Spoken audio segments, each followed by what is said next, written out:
Hi, I'm Mint, and I've been customizing dolls for 3 years now. Today, I want to share a bit about the hair options for dolls that I know exist.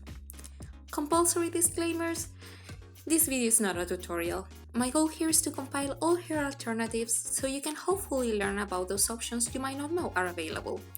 That being said, this is my first video ever, so expect a lot of awkwardness. English is not my first language, so please excuse all my pronunciation errors. Also, I'm not an expert despite my experience making dolls, so if I get something wrong, which I probably will, I ask you to please kindly correct me in the comments so we can all learn. These are all the hair alternatives that I'll be discussing during this video. I'll try to leave a timestamp in the description so you can skip ahead to the part you are actually interested in, because I think this will be a hell of a long video. Let's start with synthetic fibers. Our first hair type is Kanekalon. There are several grades, but the one I'm familiar with is the regular synthetic Kanekalon. This is the type you can easily find on AliExpress when you look for hair extensions. You can also find it locally in hair supply shops. As you can see, it has a lot of texture and volume. You can use it the way it is if that fits your character, but a lot of people want silky smooth hair. It doesn't look that way now, but don't dismiss it yet. I've never made wefts with Kanekalon, although you might be able to using the sewing machine method.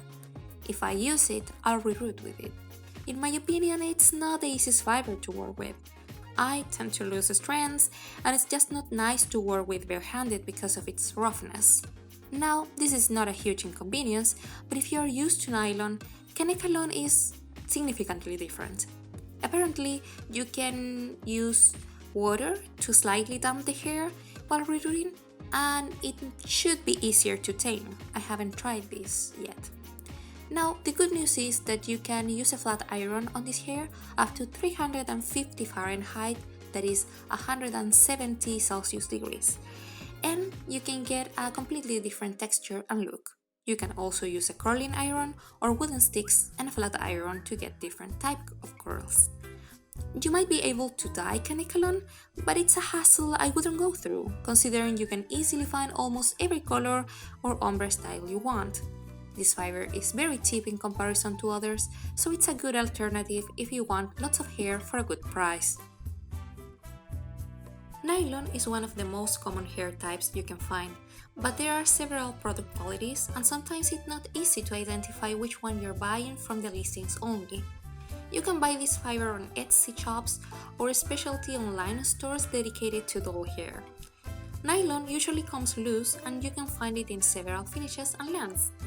The regular is opaque and shiny, but you can also get it translucent, matte, metallic, temperature reactive, that is color changing, glow in the dark, among others. Also, you can get it hand dyed for some cool ombre effects or in pre-made blends, like this one.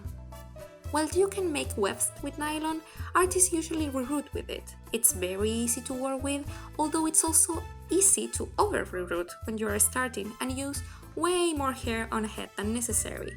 Unfortunately, I've never gotten over that phase myself, and I don't really consider myself a beginner anymore. Good quality nylon resists up to 420 Fahrenheit or 215 Celsius degrees, so you can use flat or curling irons to style it.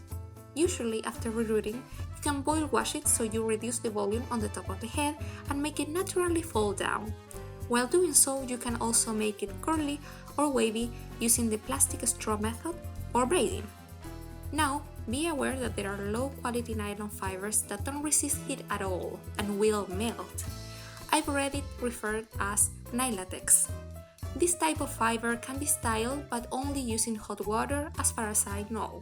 Maybe you could use a hair dryer too, but it requires experimenting. You can dye it with acid dye or reed. Be careful though, because the color takes on faster than you might expect.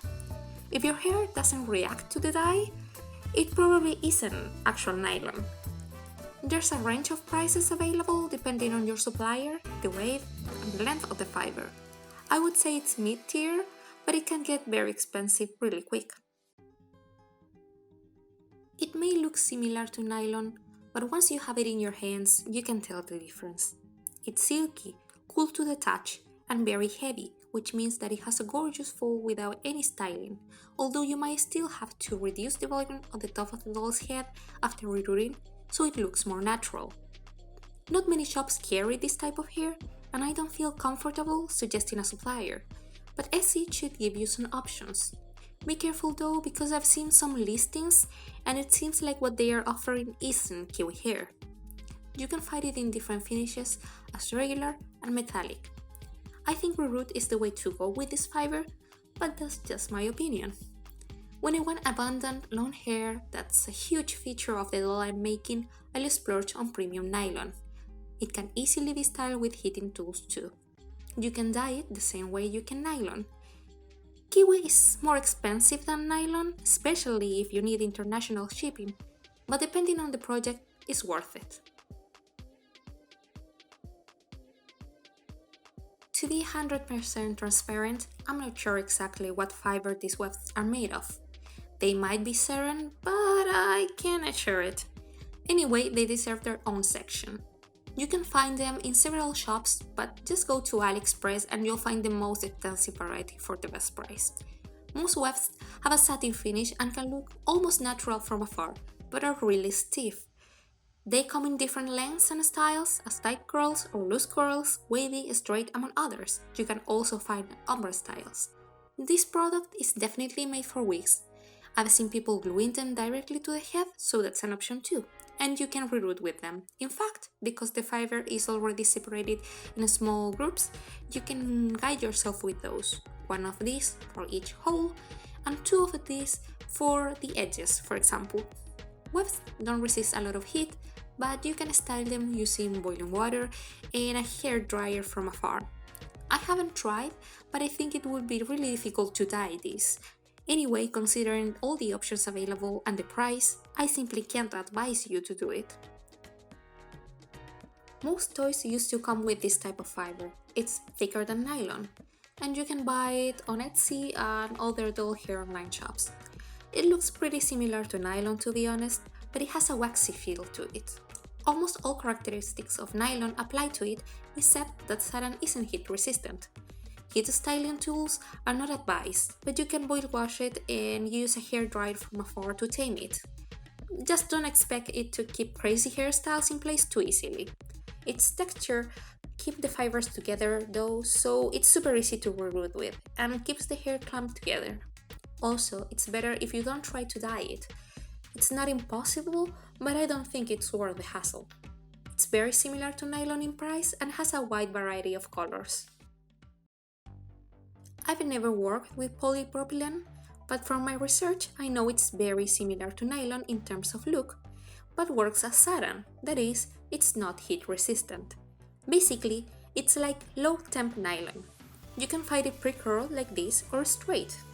But if you're working with this style and want it straight, you can secure the hair around a waterproof surface tightly and boil wash it. Then cut to size. This is probably the cheapest hair you can buy, especially if you happen to get it in a local shop. Technically, monofiber is the highest quality type of synthetic hair because of its high temperature resistance and thickness. It's used in cosplay wigs and larger size dolls. It has a very natural look to it. Actually using it though, I beg to disagree. It's stiff and really thick, which makes it really difficult to work with if you want to reroot a small head with it like Monster High or Ever After High. It might be a me problem because I haven't learned to work with it, but I can't recommend it. I guess it's as much of a hassle to work with as Kanekalon, but it's much more expensive, so that might be why I simply don't want to deal with it. In summary, I would say that it's a great product for larger dolls or even human-sized wigs, but not for 1/6 scale because it's really difficult to style and it tends to return to its initial shape. It can be dyed, but it's not advised to, and you can get it on Etsy. Tinsel are basically thin plastic fibers with different and interesting finishes. You can get them online, and sometimes they come integrated with a blend. You can find metallic, iridescent, and holographic types of tinsel, among others. Usually I've seen them rerooted. Tinsel is not heat resistant, so you have to boil wash the hair if it has tinsel in it, despite it being heat resistant like nylon, for example. Some tinsel can lose color after being washed, so be careful, it might stain the other fibers. When that happens, it's called bleeding, so yeah, tinsel is not bleed proof. We've reached a people's favorite. The type of yarn used for doll hair should be 100% synthetic if you're going to comb and iron it. You could use it just the way it is though for rerouting, and then you don't have to care about its components. Buying locally is advised, but I've read that some yarn doll hair experts prefer certain brands. Personally, I don't use yarn often, so when I do, I only care that it has 3 thick threads braided together. I can untwist them and brush through them very easily, which makes the process really fast in comparison to other types of yarn. I've never been able to get the extra smooth, silky look that some experts get. Mine always look a bit more porous and dry. That's definitely a problem with my technique though. You can make wefts with it, glue it directly, or reroute with yarn. Because of its lightness and malleability, you can get awesome results with yarn, especially if you want some complex hairstyles that defy gravity. Curling yarn might not be as easy as some artists make it seem, but it's a very forgiving material. You can't dye 100% synthetic yarn the way we are used to, but you can use soft pastels to tint it and then apply heat, like with a flat iron, and the color stays put. Yarn is very cheap, but requires some work and developing a technique. There are a lot of amazing tutorials for this fiber, and if you're interested, an alternative to yarn is viscose. Viscose is a cellulose fiber, which means it's manufactured from natural plants. It is ideal for wet felting, spinning, paper making, and other forms of fiber art. This one is a bit difficult to classify because due to its very extensive process to become usable fiber, it could also go with the synthetic type. For this video, we will consider it natural, just because all the other fibers before are 100% synthetic, and this one isn't. I bought it on Etsy, but you might be able to find it in local shops. There was a seller that sold viscose hair for dolls specifically, which had great quality. It came ready to use and was just the softest thing you have ever touched. Unfortunately, that shop doesn't exist anymore and I haven't found anything similar, so I work with viscose meant for felting. It comes this way. You have to cut it and work with it a bit in order to get the strands you will use. As you can see, it's very similar to yarn, so I would say it's the next step, but I think it's softer and nicer to work with, and also faster. Same as yarn, you can make wefts or reroute directly, or even glue directly. And because of its lightness and malleability, you can also get nice complex hairstyles with it. Even though it's already pretty straight, you can use a flat iron for even smoother results. Curling it is a bit more difficult because it doesn't seem to keep its curly shape for extended periods of time. But then again, I have the same problem with yarn, so it's quite possible it's just a me problem and I'm doing something wrong, which wouldn't be the first time. You can also dye viscose with soft pastels, and you can get a very good price online for 2 ounces, which is usually enough for 2 or more dolls if you're not a serial over-rerouter like me. Suri is a breed of alpaca that has long hair. Another breed is Wakaya, but their hair is shorter and more woolly, so it doesn't work as well. Suri alpaca fiber is incredibly soft and just a delight. Some people might be able to find this fiber locally, but most of us will buy it online. You can get alpaca hair raw or processed. If you buy raw fiber, you will get a much better price, but will have to work a lot cleaning it and will lose part of it. Processed fiber will come ready to use like this one, although mine could still be worked a bit more. You can even buy alpaca hair ready to use for dolls, already brushed, beautifully hand-dyed, and straight or wavy. You can make wefts or reroute, but apparently it's very difficult to reroute with, so making wigs is the slightly less maddening option. There's definitely a learning curve to use alpaca hair more efficiently, but you can find some great tutorials online. You can use heat tools and just treat it as natural hair, which means you can apply small amounts of hair products to it if you're looking for a very specific style. Apparently, there are 22 recognized natural colors of alpacas, with many variations and blends. Light colors can be dyed with human-grade dyes, and you can create ombre effects rather easily. Alpaca hair is one of the most expensive options, at least for me and my overrooting soul. To be 100% honest, I haven't worked with it yet because I'm too afraid to mess it up. So, it's an investment, but I'm sure it's worth it. Mohair is goat hair, and the word used to mean it was Angora goat hair. Now, here's the problem. When you look up mohair on Etsy, you'll find a variety of fibers. Some are noticeably different from one another. Some look soft and fluffy, and others are stiff and shiny. There are different breeds of goat, of course, so maybe I'm just looking at different products that have come to be labeled as mohair. But some of these look similar to wool hair wefts sold on AliExpress. So I'm confused. Are all of these actual natural goat hair? I don't know. So let me tell you about Angora mohair. If your idea of mohair are smooth, silky locks similar to alpaca or lovely soft curls, you're thinking about hair that comes from a specific breed of goat, Angora. I haven't worked with it either, but I suspect it's similar to alpaca, so basically all that applies to Suri alpaca does for Angora mohair. The main difference I've read about is that Angora is thicker than alpaca but more fragile.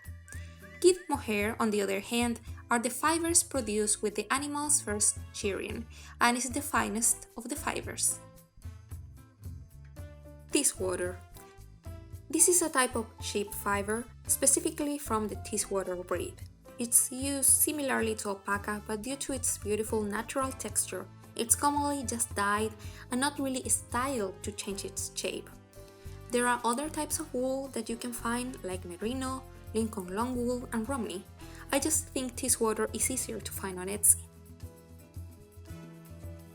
Tibetan lambskin. It's a beautiful fiber, but as you can imagine, just reading the name, it's not a cruelty-free option, so I'm not going to talk about it. There are a bunch of fibers I haven't even mentioned, and I just don't know enough to talk about them. Among those, acetate, tencel, bamboo, flax, soy silk, silk. I'm sure there are even more, but at this point, I'm a proud basic customizer and will probably never even touch them. Let's go now to the experimental side.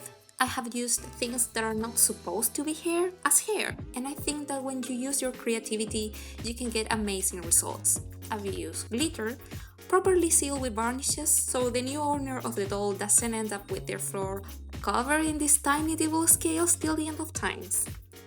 I've also used tinsel meant for decorating parties. This one is very difficult to work with, but I love the doll I made with it. And I've also used plastic pearls in strands to add to viscose hair in order to create an interesting effect. So I invite you to experiment yourself and have fun customizing. If you want an in-depth lesson on doll hair, you can check Jessica Hamilton's Guide of Doll Wigging and Hair. I'll leave a link in the description box. This little chart may help you compare prices easily based on the weight price. However, it's worth noticing that A, prices may be different than those I found. I just used the prices the most popular websites gave me, but this is in no way a serious market study. And B, some fibers don't need the same amount in weight to cover the whole doll head, so please take this info with a grain of salt. If you're still here, thanks for watching. Have a nice day, and I'll see you again someday.